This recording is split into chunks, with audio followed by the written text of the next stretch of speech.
Hello dear students, welcome to the fourth and last part of the video series on challenges of nation building. So in this video we are going to discuss the last topic, that is reorganization of states. So these were some of the few states which were formed under the State Reorganization Committee report. So these states, okay. Now the State Reorganization Committee (SRC), constituted by the central government of India on 29 December 1953 to recommend the reorganization of state boundaries. In 1955, after nearly 2 years of study, the Commission recommended that India's state boundaries should be reorganized to form 14 states and 16 union territories. So this is about the State Reorganization Committee. Now, reorganization of states. So the boundaries had to be drawn in such a way that the linguistic and cultural plurality of the country could be reflected without affecting the unity of nation. So again, in this case, you are trying to project our unity in diversity. So we wanted to maintain the unity of the nation, but we also wanted to make sure that people get to decide their issues on the base of linguistic and cultural identity. Now, during colonial rule, that is under the British rule, the state boundaries were drawn on administrative convenience. So, initially, the Britishers got the got the Kolkata, Bengal region, and then they started taking over more and more territories. So initially they would capture an area and form it a kind of state. So it was more of their historical capture and also their administrative convenience that defined the state boundaries of India. But during the freedom struggle, it was promised that linguistic principle will be the basis of formation of states. So during the freedom struggle, the leaders promised the people that once we gain independence, we will we will form states of the Indian Union on the basis of language. However, post-independence, our leaders felt that carving out states based on basis of language might lead to disruption and disintegration. So post independence, they were more, like we discussed earlier, post independence they were more worried about maintaining united India, and we also faced the issue of partition, and after partition we also started facing the issue of princely states. So all this added up, and somewhere this made the leaders of the Indian Union fearful of any more disintegration, and that is why they thought that it is not the correct time to make states on the basis of language. But this decision of the national leadership was challenged by local leaders and the people. But the people and local leaders did not accept this argument and they challenged this decision. And this led to more issues. Now, there is again a box about Mahatma Gandhi, which you can read on page 19. Then one of the earliest movements for a separate state was the Vishalandra movement. So the main aim or the main demand of this movement was a separate state of Andhra Pradesh. People in large numbers took to the streets. Many were injured and lost their lives in police firing. So the government responded by force, and so these people who went out to protest, uh, they were injured and lost their lives in police fire. Prime Minister, that is Pandit Jawaharlal Nehru, announced the formation of a separate Andhra state in December 1952. Now there is a read the map on page 20. I want you to pause the video and check it out. There is a cartoon on page 21 that also you need to see, and there is a box on page 21 that is also that you need to see. We will discuss all of these things in our Google Meet, but for now I need you to go and see those uh, uh, in that information. So State Reorganization Commission was formed in 1953 for redrawing of the boundaries of states.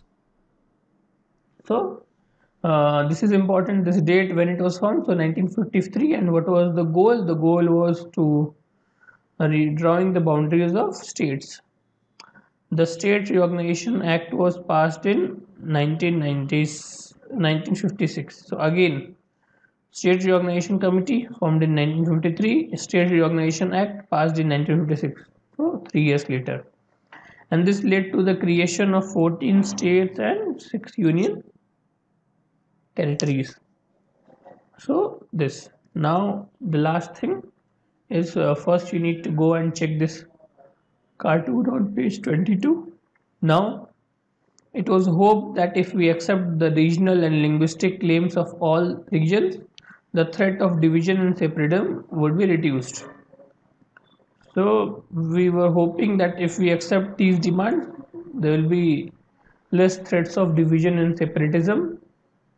Of course, we were not entirely true with this, because we still had to face the issue of Kashmir and the Khalistan movement and the insurgency in North East India, and the issue of North India versus South India. It keeps coming up, so it was not reduced, but we tried. The path to politics and power was now open to people other than a small English speaking elite. So what this means is that even leaders who spoke the local language could now capture power, because states were formed on the basis of language. So the person who spoke the same language generally had an advantage, and this also somewhere lead to the state politics in India, and like this increase in regional parties. The linguistic states underlined the acceptance of principle of diversity. So the principle, the linguistic states which are formed, they added to the India's claim of the acceptance of principle of diversity. Indian leaders and Indian people accepted that in our diversity also we were united, and we can have one single united India, and inside that we can have diverse states. Now there is this box titled fast forward, creation of new states. This is on page 23. It talks about the various new states that have come up in India in the recent times. So I think the latest state to form was Telangana, which was formed some year back. I think it was 2014, and that also has a very violent and prolonged history and struggle. So with this, we'll end this chapter officially. Now there is something that I would like you to see. So uh, we'll end this here, and now first is this article on News Minute called "Explainer: The Reorganization of States in India and Why It Happened." So if you want a quick note of this whole situation, then you can read this thing also. So I will read a few paragraphs from here. At the time of independence in 1947, India consisted of 571 disjointed princely states that were merged to form 27 states. The grouping of states at the time was done on the basis of political and historical considerations rather than on linguistic or cultural divisions. But this was a temporary arrangement on account of the multilingual nature and differences that existed between various states. There was a need for the states to be reorganized on a permanent basis.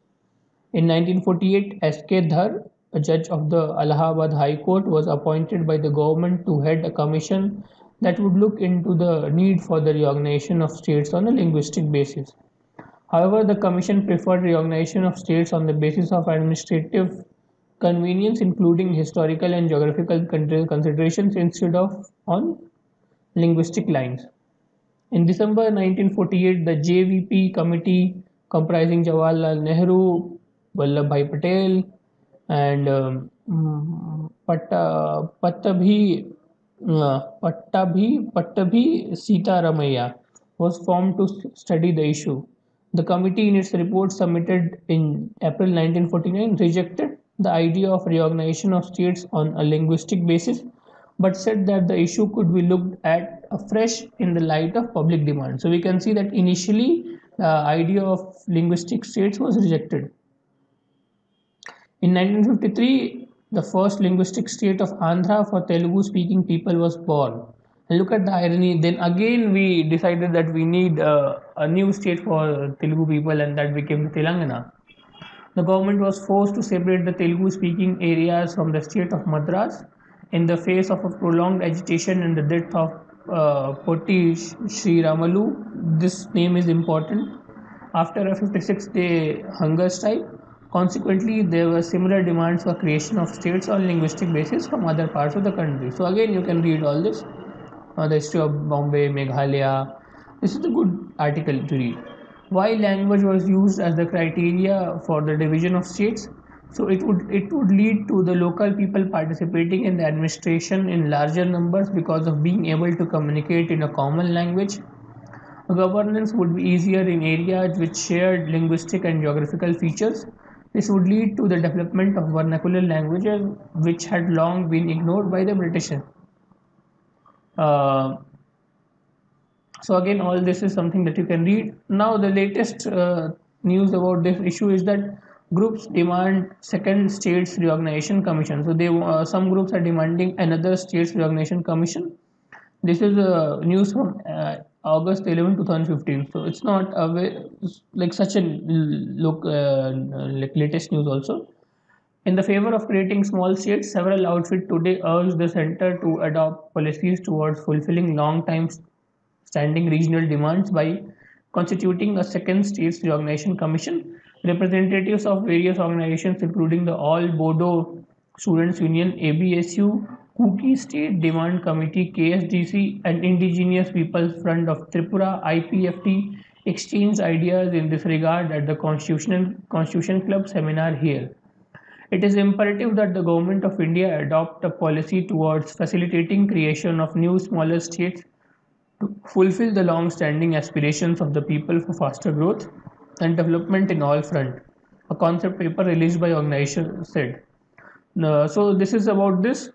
Last is this the State Reorganization Commission report of 1955. So I would read the introduction at least. So on 2nd December 1953, the Prime Minister made a statement to the Parliament to the effect that a commission would be appointed to determine objectively and dispassionately the question of the reorganization of the states of the Indian Union, so that the welfare of the people of each constituent unit as well as the nation as a whole is promoted. This was followed by the appointment of this commission under the resolution of Government of India in the Ministry of Home Affairs. Under this, I'm skipping a few parts. Under this resolution, the Commission was required to make recommendations to the Government of India not later than 30th June 1925. According to their terms of reference, the Commission were at liberty to devise their own procedure for collecting information and for ascertaining public opinion. After giving careful thought to the procedures to be followed, the Commission issued a press note. So again, this is the introduction. So with this, I would like to end the video here. I will see you in the next chapter. Thank you.